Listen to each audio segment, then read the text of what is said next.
우리는 한 번 사는 인생 제대로 살기를 원합니다. 누구나 할 것 없이 다 같은 마음입니다. 그런데 어떤 인생이 제대로 사는 인생인가 하는 것은 또 다른 사안입니다. 자신의 꿈을 향하여 달려가는 인생이 제대로 사는 인생입니까? 그 꿈이 어떻든 말입니다. 아니면 풍족한 환경을 만들고 그 속에서 호의호식하는 인생이 제대로 사는 인생입니까? 분명한 것은 사람마다 제 각기의 인생관이 있고 가치관이 있어서 그것들에 의해서 자신들의 삶을 살아간다라는 것입니다. 그런데 그 길의 끝은 과연 어떨 것이냐라는 질문을 하게 됩니다. 우리 각자가 제대로 된 삶을 살고 싶은데, 그래서 가지고 있는 가치관과 인생관을 가지고 열심히 살아가는데 그 끝이 과연 어떨 것인가라는 질문을 하게 됩니다.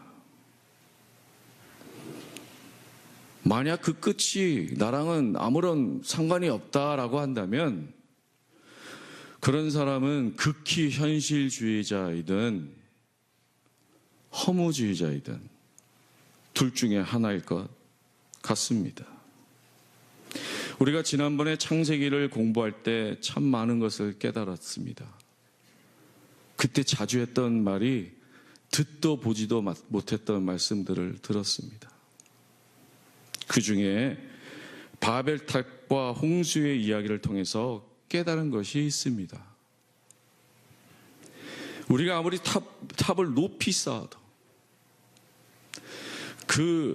그것을 뒷받침해주는 기초가 허술하다면 그 탑은 무너질 것이라고 우리는 들었습니다. 더 정확하게 말하면 그 기초에 믿음, 의로움, 도덕 등이 없다면 공든 탑도 무너질 것입니다. 오늘 세례 요한을 보면서 그의 인생은 과연 제대로 산 인생이었을까 질문하게 됩니다. 그도 그럴 것이 오늘 본문은 그가 어디에 있다고 그래요? 감옥에 갇혀 있다고 말하기 때문입니다. 세례 요한은 오늘 본문에서 자신의 제자들을 예수님께 보내어 질문하고 있는데요. 그 질문이 의미심장합니다. 2절로 3절입니다. 요한이 옥에서 그리스도께서 하신 일을 듣고 제자들을 보내어 예수께 여짜오되 오실 그이가 당신이오니까 우리가 다른 일을 기다리오리까. 하나님의 나라를 꿈꾸며 하나님의 메시아를 기다리며 세례 요한은요, 회개의 메시지를 선포해 왔습니다. 그리고 그는 지금 옥에 갇혀 있는 것입니다. 그런 세례 요한이 질문하고 있는 거예요. 그의 질문이 많은 것을 생각하게 합니다. 무엇보다도 먼저 생각할 수 있는 것은 세례 요한은 어쩌면 자신의 죽음이 멀지 않았음을 예감했는지 모르겠습니다. 그래서 다음과 같이 질문했다고 상상해 봅니다. 예수여, 당신이 메시아이기에 당신이 오시는 길을 예비하며 준비해 왔는데 지금 고난받고 옥에 갇혀 있습니다. 진정 당신은 하나님의 메시아 그리스도이십니까? 라고요. 예수님은 오늘 본문 10절에서 세례 요한이 어떠한 자인지 말씀해 주고 있어요. 말라기 선지자의 말씀을 인용하고 있습니다. 기록된 바 보라, 내가 내 사자를, 메신저죠, 선지자입니다, 내 앞에 보내노니 그가 내 길을 내 앞에 준비하리라 하신 것이 이 사람에 대한 말씀이니라. 요한복음 기자도 자기만의 신학을 가지고 세례 요한을 다음과 같이 표현했습니다. 하나님께로부터 보내심을 받은 사람이 있으니 그 이름은 요한이라. 그가 증언하러 왔으니 곧 빛에 대하여 증언하고 모든 사람이 자기로 말미암아 믿게 하려 함이라. 그는 이 빛이 아니요 메시아가 아니라는 말이죠. 이 빛에 대하여 증언하러 온 자라. 이 모든 것들이 무엇을 뜻합니까? 세례 요한은 예수님이 오시는 그 길을 예비하고 예수님을 증언하는 사람이었다라는 것이지요. 그렇다면 세례 요한이 오늘 옥에서 제자들 보내 예수님께 질문한 그 질문은 도대체 어떠한 의미였는가 더욱더 새롭게 질문하게 됩니다. 이 세례 요한의 질문은 그의 의심에서 비롯된 것일까요? 내가 그토록 그렇게 살아왔던 인생이 이제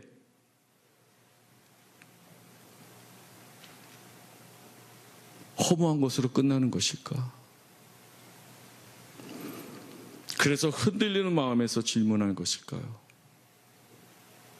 포기하는 마음에서 질문했을까요? 아니라고 생각합니다. 그는 예수님으로부터 확언을 듣고 싶었던 것이에요. 착하고 충성된 종아라는 말을 듣고 싶었던 거예요. 내가 옥에 갇혀 있지만, 내가 곧 죽을 것 같지만 하나님의 나라를 위해서 애쓴 것에 대한 확신을 듣고 싶었던 것입니다. 우리도 그렇지 않습니까? 이민 와서 여태껏 열심히 살았습니다. 정말 여러분들의 이야기들은 몇 년 전에 마이 스토리라는 것으로 다 적어냈지만 그 한 분 한 분의 이야기들이 얼마나 아름답습니까? 신앙으로 다 극복한 이야기들. 우리의 삶의 여정이 언제 끝날지 모르지만 그래도 의미 있는 인생이길 바라지 않겠습니까? 옛말에 호랑이는 죽어서 가죽을 남기고 사람은 죽어서 이름을 남긴다고 하듯이 나름대로 제대로 된 삶을 살았기를 원하는 것 아닙니까? 세례 요한은 감옥 속에서 자신의 삶이 곧 끝날 것 같다는 현실을 마주하며 그는 자신이 그동안 달려온 그 길의 끝이 어떠할지 궁금했던 것입니다.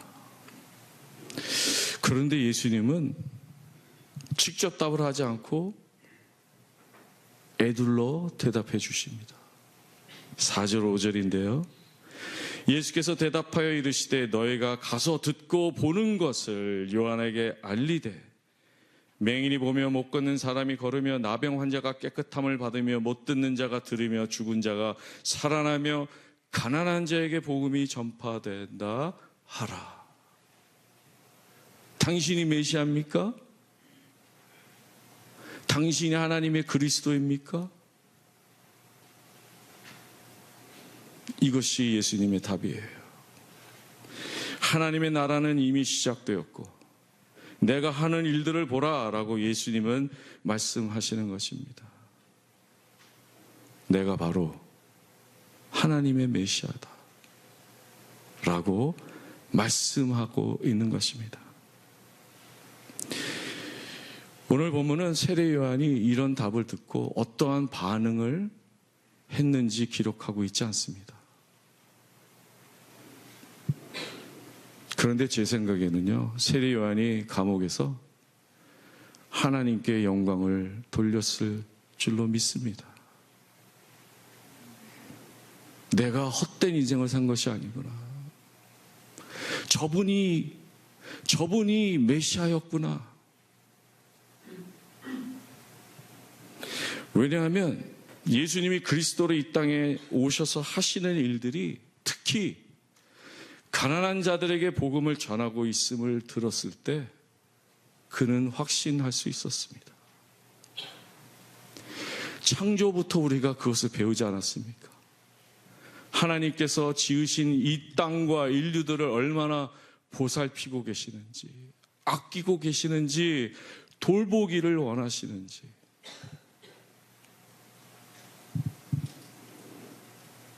내가 수고하고 애쓴 모든 것들의 결과는 당장 보이지 않더라도 적어도 예수 그리스도와 같은 방향으로 가고 있었음을 확인할 수 있었던 것입니다. 예수님은 늘 그렇게 사셨지요.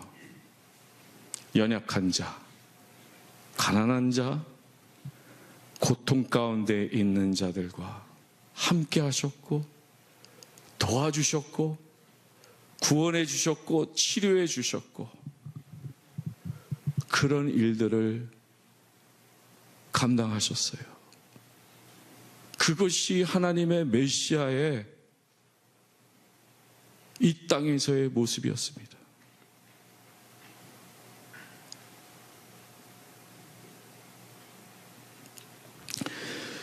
가난한 자들, 돈 없는 자들, 병들고 어려움에 있는 자들은 지금도 마찬가지지만 그 당시는 더 말할 나이가 없었습니다. 그런 자들을 위해 친구가 되어주신 예수님, 그분이야말로 그리스도의 심을 확신할 수 있었던 것입니다. 이런 의미에서 세례 요한의 사역은 거기까지였습니다. 선지자로서도 마지막 선지자였습니다. 예수 그리스도의 오심을 준비하며 그 길을 충실하게 예배했던 것입니다. 비록 감옥에서 그가 나중에는 헤롯에게 목숨을 잃게 되는 운명일지라도 그는 그 길을 다 달려갔습니다. 한국 영화들 중에 페이스메이커라는 영화가 있습니다. 마라톤을 뛸 때 동료 중에 금메달을 딸 수 있는 그 동료를 위해서 자신은요 오직 처음에 앞에 뛰는 거예요. 그래서 동료를 뒤에다 두고 이 공기의 저항을 덜 받게, 에너지를 세이브하게. 자신은 30km밖에 안 뛰어요. 그런데 그게 그 사람의 사명입니다. 완주하지 않아요. 바톤을 넘겨주는 거예요. 금메달감 후보에게 자신이 그 사명을 감당하면서 에너지를 세이브하게 해주고 결국은 그 동료가 결승선을 처음으로 돌파할 수 있도록 도와주는 사명. 그 사람을 페이스메이커라고 하는 것입니다. 세례 요한에게 바로 그와 같은 사명이 주어졌던 것이고 그는 그것을 온전히 감당했던 것입니다. 그 포스터를 보셨나요? 네. 30km만 뛰는 거예요. 그런데 오늘 본문 마지막 말씀이 이해하기가 어렵습니다. 11절인데요. 내가 진실로 너에게 말하노니 여자가 낳은 자 중에 세례 요한보다 큰 이가 일어남이 없도다. 그러나 천국에서는 극히 작은 자라도 그보다 크니라. 참 어려운 말씀이에요. 주의 길을 예배하며 페이스메이커로 살았던 세례 요한보다 더 큰 사람들이 있다라는 말씀 아닙니까? 놀랍습니다.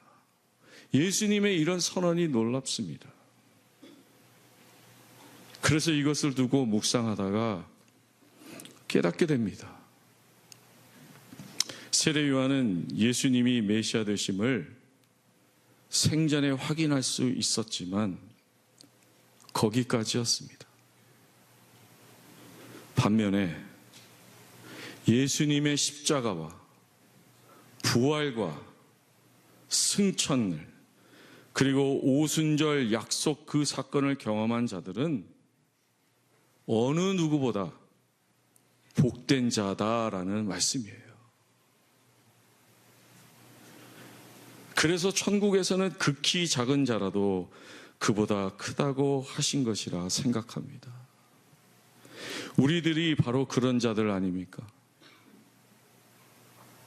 우리에게 주어진 이 놀라운 복음이 우리에게 있지 않습니까? 십자가의 죽음과 부활과 승천과 성령의 약속을 주시고 오순절과 교회되게 하신 이 모든 놀라운 복음이 우리에게 있지 않습니까? 이 귀한 복음이 우리에게 있는데 우리는 어떠한 삶을 살아가겠습니까? 우리가 믿는 바는 예수님이 반드시 다시 이 땅에 오셔서 모든 것을 심판하시고 다스릴 것을 믿는 것입니다. 아멘. 그러기에 우리의 신앙은 본질적으로 종말론적인 것입니다. 이 세상의 끝, 내 인생의 끝은 그냥 아무것도 아닌 것이 아니라 반드시 결과가 있다라는 거예요. 세상의 끝에 하나님께서 주권적으로 모든 것을 판단하고 다스릴 것을 믿는 것입니다. 우리가 지금 대강절 속에 있는데요. 대강절이라 하면 우리에게 아기 예수로 오시는 예수님을 기다리는 계절이면서 다시 오실 재림의 예수님을 기다리는 계절이기도 한 것입니다.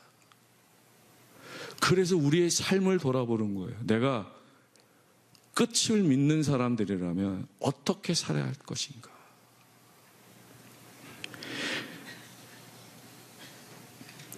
도표를 하나 보시죠. 이 도표는 김인기 목사님이 이전에 성경 공부 현장에서 몇 번 여러분들에게 그려드린 그런 도표입니다. 가느다라는 선이 예수님이 오신 시점이에요. 초림. 그때 하나님의 나라가 시작되는 거예요. 이미 하나님의 나라가 시작된 거예요. 근데 재림할 때 하나님의 나라가 온전히 임하면서 이 모든 종말론을 우리가 믿고 있는 거예요. 그죠? 그래서 다음 슬라이드를 보시면 하나님의 나라는 already and not yet라는 의미고요. 이미 시작된 종말론을 우리가 믿는 거예요. 예수님이 이 땅에 처음 오신 것이 초림이고 그 다음에 나타나실 하나님의 나라는 재림할 때 온전해주는 그런 이 신학을 우리가 믿는 사람들입니다. 우리 모두 우리의 인생의 끝이 그리고 이 세상의 끝이 하나님의 손에 있음을 믿는 사람들입니다. 그런 믿음으로 인해 우리에게 특별한 정체성이 주어진 사람들입니다. 아무런 생각 없이 살아가는 것이 아니라 우리의 현재의 삶의 모습이 방향이 달라지게 되는 것입니다. 분명한 결과를 기대하며 그 목표를 향하여 걸어가는 사람들입니다. 다시 오실 주의 길을 예비하며 살아가는 자들입니다. 최근 주일 예배 설교의 메시지들이 우리로 하여금 깨어나게 하고 회개하여 영적인 여정을 걸어야 한다는 메시지였습니다. 오늘 메시지도 마찬가지입니다. 나만을 위한 삶이 아니라 나의 꿈을 이루기 위한 삶이 아니라 하나님의 그 나라를 믿으며 종말을 믿으며 나에게 주어진 사명들을 감당하는 하루하루 묵묵히 그것을 걸어가는 그런 영적인 사람들이 되어야 한다고 믿습니다. 예수님의 발자취를 따라가는 것입니다.